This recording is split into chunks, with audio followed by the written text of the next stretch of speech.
longe, você não vai. O meu trabalho é total, você trabalha tudo o tempo todo, porque as coisas não são separadas. Você sente que, assim, os novos atores, essa nova geração, a nossa geração, eles perderam um pouco disso e estão muito, assim, focados mais na televisão, nessa interpretação, na busca pelo realismo? Porque às vezes na GES a gente é um pouco difícil, que é muito... Você tem que entender o seu personagem, tem que psicologizar, tem que trabalhar com você, com você, com você. E quando a gente vê pra fora, a gente tá lidando com o outro e tudo. E não adianta você entender pra você fica naquele monólogo interior, naquela coisa. Isso que eu vi muita diferença quando eu fiz lá, que é a generosidade com o outro. É pro outro, você ficar só aqui, eu tô aqui, tô bem aqui, tô aqui. Não, é pro outro, não chega no público. Não chega. Você faz pra você mesmo e o público tem que ficar espiando. O público se transforma no voyeur, que fica olhando aquele buraquinho da chave e a sua intimidade. Você fica no seu entendimento, mas não chega ao outro, né? Isso aí é muito comum, porque a burguesia é privatizadora, especializadora, transforma o ser humano nessa coisa, o indivíduo com seus dons, que para fazer sucesso, essa coisa, é esse o pensamento. E a gente está num mundo que a gente não tem que relacionar mais com o outro, na internet, tudo. Fica em você só e... Isso é difícil a gente conseguir lidar hoje. Acho que pro ator é muito difícil. É bastante complicado como é que ele se relaciona com o mundo. Os atores, quando vêm trabalhar logo comigo... O ator tem que se relacionar com o outro. A gente está num mundo que você não tem mais que se relacionar com o outro. E é um aprendizado, é um aprendizado. Às vezes eu tenho um grupo trabalhando na rua, tem 10, tem um grupo trabalhando na rua, tem 10 que estão comigo há 4, 5 anos. E tem mais 3 ou 4 ou 5 que estão há 2 anos. Você vê a diferença absoluta no corpo, na sua fisicalidade. Entende? E esse ator que consegue isso, que rompe isso, ele vai fazer Shakespeare muito melhor.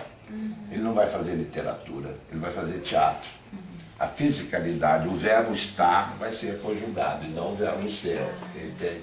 Que o verbo estar é que é a coisa difícil, que é o momento presente. E o teatro não tem que ser, né? Tem que estar. Tem que estar.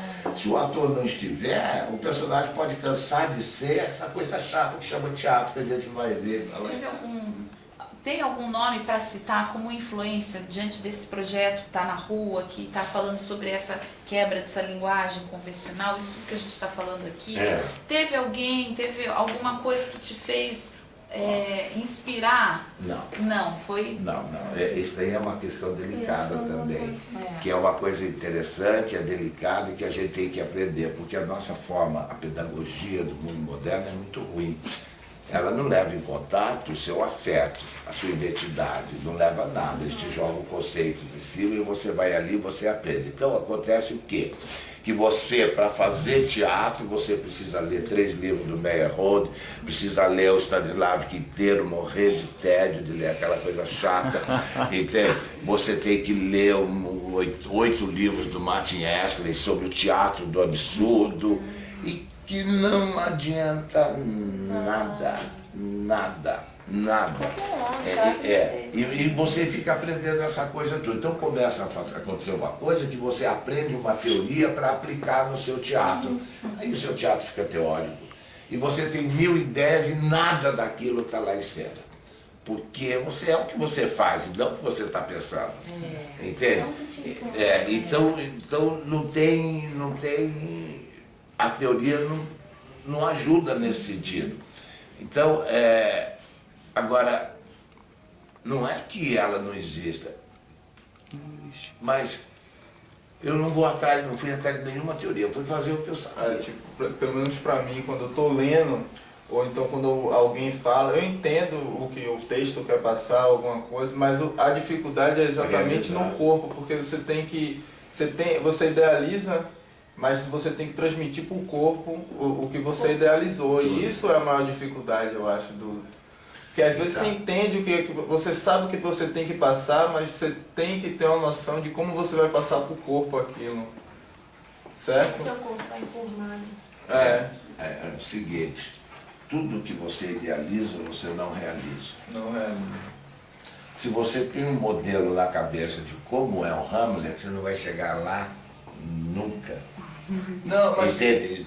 Então, estou falando... Então, você leu aquilo, eu tenho uma ideia do que ele é. Agora, isso vai chegar. Você vai fazendo, você vai fazendo, você faz aqui, você faz ali, você vai, você erra. Entende? Vai vindo. Você está sempre correndo atrás do seu movimento e não de tentar imobilizar as coisas, entende? Conforme o modelo que você tem na cabeça. Qual que é a importância do teatro para você? Olha, quase que eu perguntaria para você, diante disso tudo, o que vocês acham que é a importância do teatro para mim? Né? Eu me mantenho vivo, é minha salvação, é a minha luta contra o câncer, contra a hemorroida, contra o infarte, contra o tédio, contra a impotência, é a minha luta a favor da vida, é a minha manutenção e a manutenção de uma possibilidade de esperança para o ser humano. É sempre uma possibilidade humana maior, essa dos seres humanos se reunirem, serem capazes de se entender e fazer essa construção mais que perfeita das relações entre o coletivo e o indivíduo. A primeira de todas foi Fim de Jogo de Samuel Beckett. Fernanda Montenegro que me sugeriu, olha, faz o Beckett e faz com o Amir. Fim de Jogo. O Amir queria trabalhar a profundidade, o desespero, a angústia que existe do Beckett. Agora o Beckett tem um humor também. Quando eu falei isso para ele, está louco, isso é uma coisa de cabeça tua literária que está falando de humor. Que humor é desespero. E quis que a gente decorasse tudo. Eu não pude mais falar.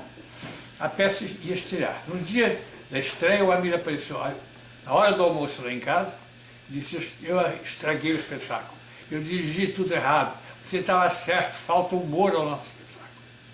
Agora, a coisa extraordinária, ele tinha dirigido a profundidade do Beckett totalmente, ele estava certíssimo, só que ele não admitiu a palavra humor. Fazendo para valer, com toda a violência, com todo o desespero que ele marcou conosco, o público no espetáculo ria toda hora, porque o humor vinha do desespero jogado de qualquer maneira para frente.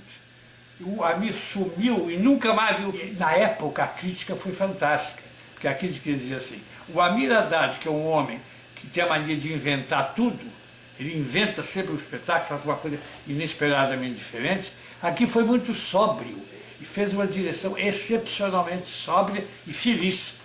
Foi uma maravilha isso. Passou o tempo, eu fiz com o Amir, logo depois, o marido vai à caça do Feidó. Ele pegou o Feidó, que é um autor de humor indiscutível, que tem cenas incríveis, ele passou um pouco para o Brasil a coisa. E além do mais, ele carregava, por exemplo, a primeira cena, não é Laudelina, a Fernanda Montenegro e eu estava dando uma cantada nela, porque ela desconfiava que o marido a enganava. E eu dou em cima dela querendo ver se conquista a mulher para mim. Eu pretendo ser um amante dela. O Amir inventa simplesmente o seguinte, veja, as ações físicas, isso sim, é uma característica da ação física. Cada um de nós tinha uma espingarda no colo, e a gente enchia a espingarda de pó, material, para tirar.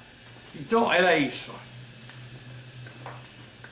Então uma pessoa falando para ela, eu te amo, meu amor, eu te amo muito, você precisa enganar seu marido, não posso enganar meu marido, mas uma vezinha só. Era hilariante, porque a sugestão do movimento de meter material de tiro na espingarda parecia um movimento de trepada, né? Isso é o Amir Haddad. As lembranças do Amir são muito fortes.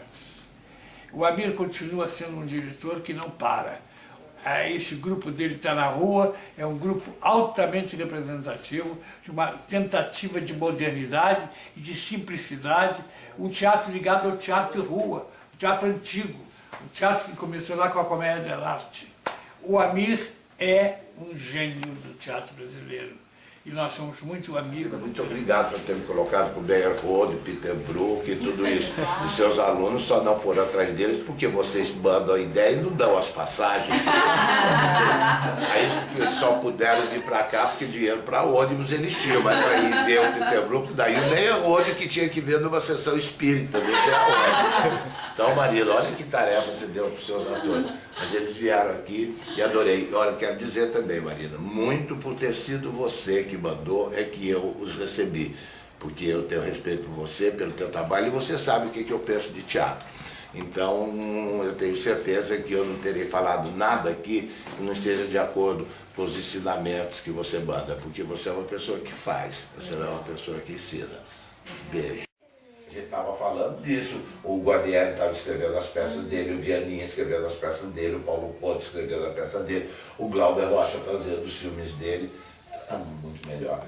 Né? E agora a gente viveu essa devastação e aí tenta viver agora melhor, mas falta essa inquietação. Por isso que eu falo que os diretores antigos, o Albuquerque que fala isso, ainda são os modernos.